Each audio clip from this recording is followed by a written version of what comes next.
Olá pessoal, bem-vindos a mais um vídeo aqui do canal Fido Bem. Sou o Matheus e hoje vim conversar com vocês sobre mitologia, né? Esse assunto que a gente sempre está abordando aqui nos nossos vídeos, sempre trazendo tanto um aspecto histórico do mito, como também o aspecto simbólico que cada coisa representa dentro dele. E hoje a gente vai falar de um mito muito conhecido, um mito que foi já representado em diversos filmes, séries e vez por outra é comentado na cultura pop, né? E a gente está falando do mito do rei Arthur. Afinal, Arthur existiu ou não existiu? Será que é só uma lenda? Ou de fato existe alguma base histórica para esse mito? Muito bom.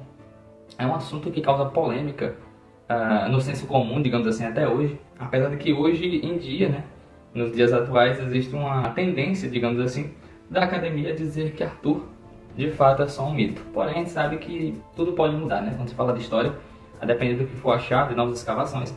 Mas até hoje nunca se encontrou nenhuma prova concreta de que Arthur, né, de que esse rei digno tenha existido de fato. Mas então, já que ele não existiu, por que existem tantas histórias, tantas lendas sobre ele, sobre a sua espada, a Excalibur, sobre os seus cavaleiros da Távola Redonda? O que acontece então para que Arthur seja tão famoso? E uma das coisas, né, que vai tornar essa lenda arturiana, digamos, esses mitos, né, tão famosos, é esse livro aqui, escrito no século XV, né? Esse livro chamado A Morte do Rei Arthur, ou A Morte de Arthur, escrito pelo Thomas Malory. O interessante desse texto do Malory, né, que é um texto longo, que na verdade é um compilado de vários contos arturianos e várias histórias que envolvem o rei Arthur, é que ele de fato não inventou a história. Ele não criou essa história. Então a lenda do rei Arthur não é do século XV, mas muito anterior a isso. Os primeiros registros que você tem notícia em que esse nome aparece, né, o nome do rei Arthur aparece, seria ali por volta do ano 500, 540, 580 depois de Cristo, né, em algumas batalhas ali na região que hoje é a Inglaterra. Então é possível que em algum momento da história Arthur tenha existido, mas hoje fica muito difícil que a gente comprove que ele tenha sido de fato um rei tão poderoso, tão famoso, digno, nobre, como conta a lenda, né, dele, como conta o seu mito, né? Inclusive até Camelot, né, esse reino em que ele teria governado, também não se sabe se ele teria existido, muito menos Guinevere, Lancelot, Merlin, Uther, todos esses personagens que vão aparecendo na saga arturiana são desconhecidos hoje pela história. Mas vamos tratar então do mito. Então do que está falando esse mito? Bom, a gente tem que recordar, antes de entrar na história de Arthur, do seu mestre, né? Do seu predecessor, digamos assim, aquela pessoa que vai instruir Arthur nesse caminho dessa saga cavalheiresca, que é Merlin. Merlin, ele é um mago, um sábio, e que ele vai nascer de uma maneira, digamos assim, especial, né? Conta-se que a mãe de Merlin estava presa numa torre e um anjo a visitou. E desse encontro ocorreu a concepção, né, dessa criatura, né, desse sábio. E Merlin, desde que nasce, ele se sente, né, ele está predestinado a ajudar um grande rei a fazer com que se torne nobre e que governe de forma justa o mundo, ou esse reino que ele vai herdar. Só que quando Merlin vai viver a vida dele na juventude, ele vê que não existe esse rei ainda. Esse rei sábio, esse rei justo, ele não nasceu. Então, qual é o papel de Merlin nesse primeiro momento? Bom, já que esse rei ainda não existe, eu preciso que eu garanta que no futuro ele esteja lá, né? Ele venha a nascer. Então, o que ele faz? Ele se junta a Uther Pendragon. Uther, ele vai ser o pai de Arthur, né? O pai biológico, por assim dizer. E ele sempre quis ter um herdeiro, mas ele não conseguia ter um herdeiro. Até que Merlin o ajuda, né, a ter um romance, né, com a mãe de Arthur. Né? E em troca, né, ele pede que Arthur não seja criado na realeza, que Arthur na verdade seja criado por Merlin. Então a troca era muito simples, né, entre Merlin e Uther. Eu garanto que você tem um filho, você vai ter um herdeiro, porém quem vai educar esse herdeiro sou eu. Por quê? Porque Uther não era, apesar de ser um rei forte, poderoso, ele não era o exemplo de rei. Ele se entregava aos seus desejos, à luxúria. Então ele não era um exemplo de um rei sábio e justo. E se Arthur fosse educado pelo seu pai, provavelmente ele cairia nos mesmos desenganos. Então Merlin garante o quê? Que Arthur seja criado por ele. E assim faz, né? O plano ocorre como tudo tem que ocorrer. Uther de fato consegue o seu filho, mas assim que ele nasce, Merlin o toma e vai criar ele de forma muito simples, muito humilde, como um camponês, né? Muito comum naquela época, né? Por volta do começo da Idade Média. Mas como é que Uther gostaria que seu filho chegasse a reinar? Como é que reconheceriam que ele era o seu filho? E aí vem a história da lendária Excalibur, né? Da pedra, da espada presa na pedra. O que acontece? Uther então pega a sua Excalibur, né?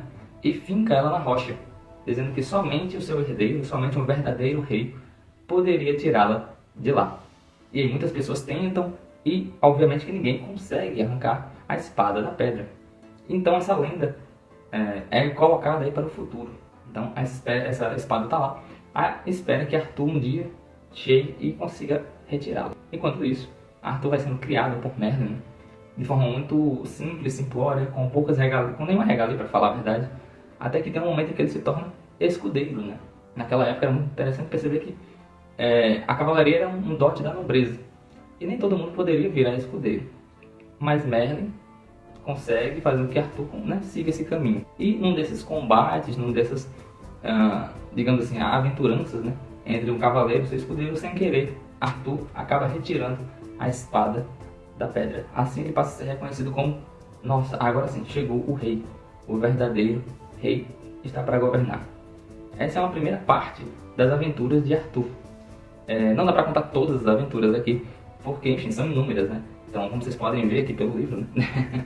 Tudo isso aqui são diversos e diversos contos arturianos, de muitas aventuras. Então a gente não vai falar de tudo aqui, mas a gente passa para o próximo momento, que é essa fase em que Arthur vai aprender a governar. Porque não basta apenas ter o título de rei, agora ele precisa saber agir como rei. E é isso que vai acontecer. O que acontece de forma geral? Arthur começa a governar e dentro das suas andanças, né, dentro da sua vida, ele se apaixona por Guinevere. Guinevere é uma dama, uma donzela de Camelot, e ele fica apaixonado, na verdade os dois se apaixonam, então tem todo um romance cavalheiresco, esse amor cortês, que vai ser muito visto em Tristão e Isolda e em vários outros poemas cavalheirescos da época. E eles se casam, né, e segue tudo tranquilo, né, tudo certo. Porém, tem um elemento muito interessante na história do rei Arthur, nesse aspecto, né, que ele se apaixona por Guinevere, que é Lancelot. Lancelot vai ser um terceiro elemento, por assim dizer. Por quê? Ele era um dos principais cavaleiros da Távola Redonda, né? Fala-se que ele era o mais belo, o mais ágil, né? E tinha uma excelência em combate, além de um espírito nobre. Porém, Lancelot, como todos os cavaleiros da Távola Redonda, não eram seres perfeitos. Tinham seus defeitos, suas debilidades. E um dos seus defeitos vai ser cair de amores também por Guinevere. Então começa a existir um triângulo amoroso, por assim dizer. E Guinevere acaba também se apaixonando, se enamorando de Lancelot. E é muito simbólico essa relação entre Arthur, Guinevere e Lancelot. Porque, mais uma vez, como a gente já falou em alguns outros vídeos, existe essa ideia da trindade, né? Dessa tríade, que sempre nos mitos vai aparecer de alguma forma, né? No caso aqui, Arthur vai representar o espírito, né? Arthur vai ser esse espírito, que é o que tem que ser, que é o sábio, que é o justo, que é a nossa melhor parte. Guinevere é a nossa alma, que pode se ligar tanto ao melhor de nós, mas também pode se ligar aos aspectos mais instintivos, mais baixos, que nesse sentido é Lancelot, que apesar de ter uma certa nobreza, ainda está muito preso aos seus desejos, aos seus aspectos inferiores, né? Nesse sentido.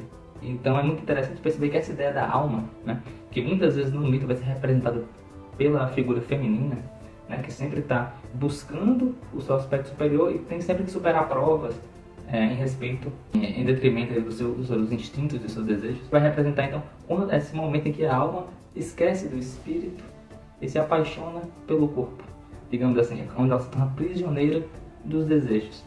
E é por isso que existe a lenda, né, que quando Arthur morre, ele morre, mas ele promete voltar. Inclusive, aqui na parte de trás aqui do livro, né, fala-se aqui, ó, que no túmulo de Arthur, conta-se, né, está escrita a seguinte frase: aqui jaz Arthur, rei que foi, rei que será.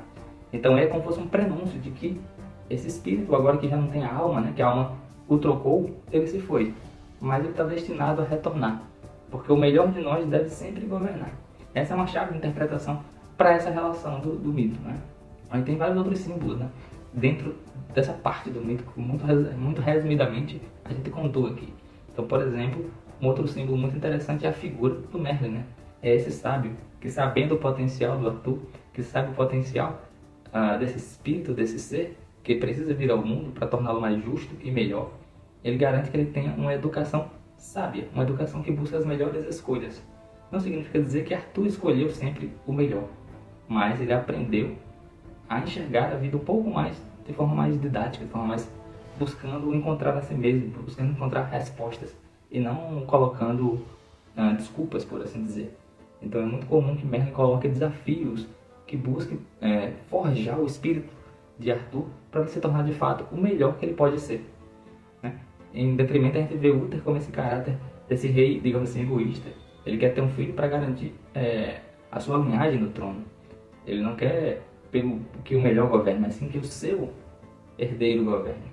E dentro de nós também temos essas dualidades, né?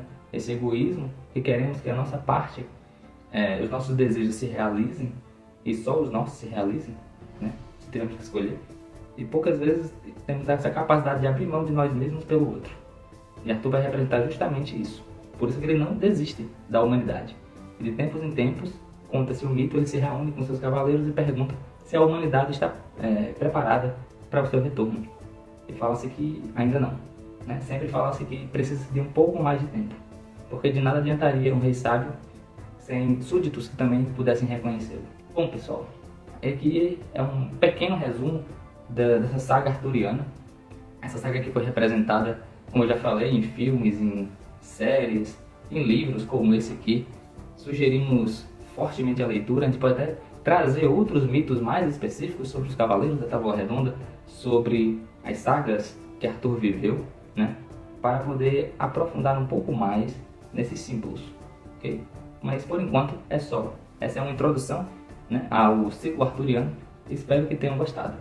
Então nos vemos até no próximo vídeo, tá? Tchau, tchau. Este vídeo foi uma produção da Fido Bem. Se você gostou, deixa o seu joinha, deixa um comentário aí embaixo e confira mais do nosso conteúdo nas nossas redes sociais e principalmente em nosso portal, fidobem.com.